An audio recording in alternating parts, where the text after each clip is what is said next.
Hey folks, I'm doing another video here for tonight as Red Labor, and I'm going to talk about a topic that I've been meaning to share.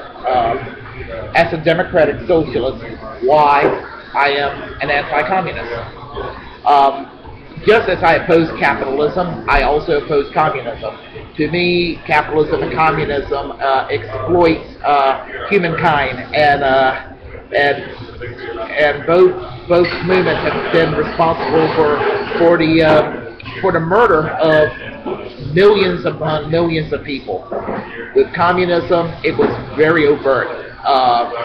Communism murdered 100 million people in the 20th century, and I want nothing to do with such movements.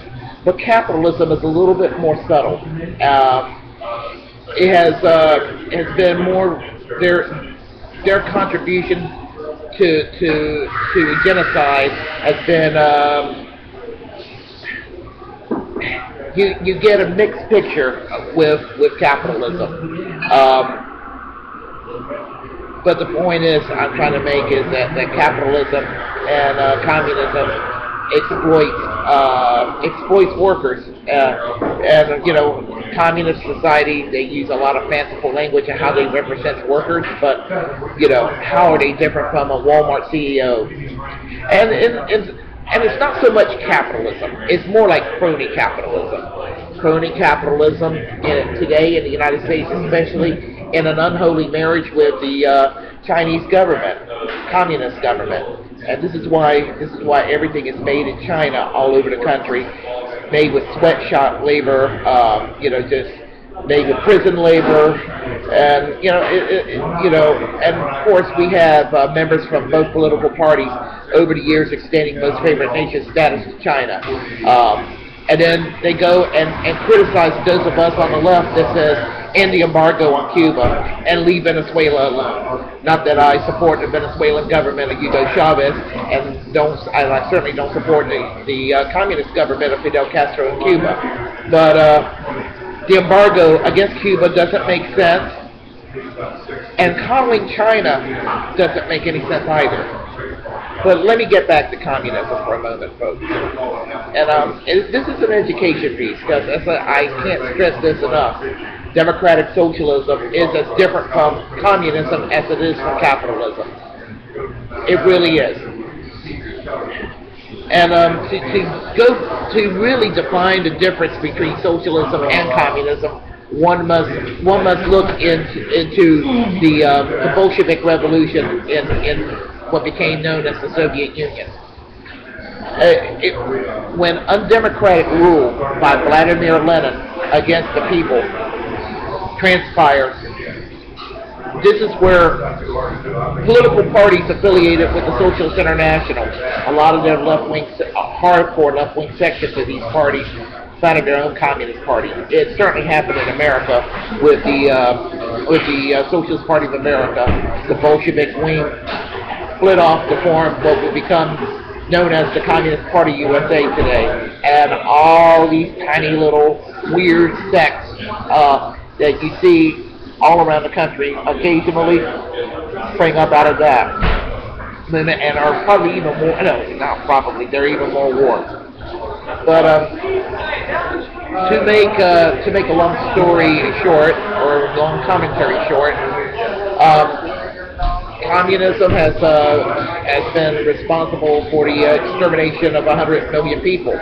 You think about the 20 million people that died in the Soviet Union under Joseph Stalin alone, and you think about the 30-40 million people that died in China under Mao, and you think about various revolutions around the world where the communists were, in 9 times out of 10, not the forces of good, and think about all the people that have died as a result.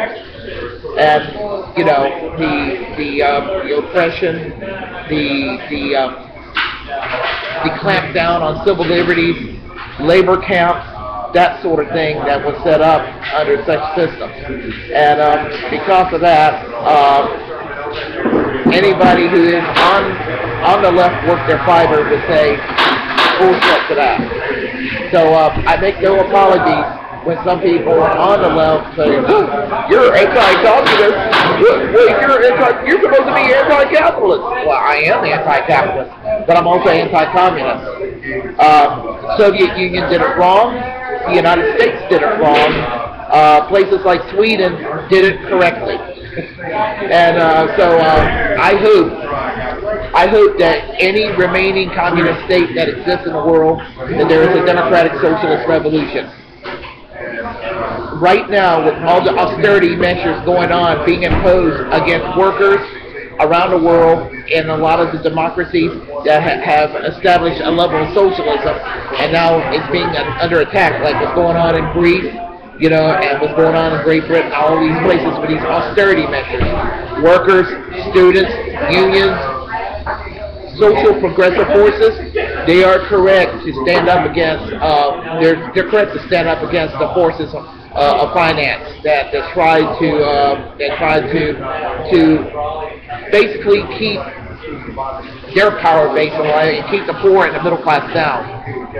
And even when the word socialism is not really used in the United States, what's going on with Occupy Wall Street and what goes on with what's going on in Wisconsin with that horrible governor, Scott Walker.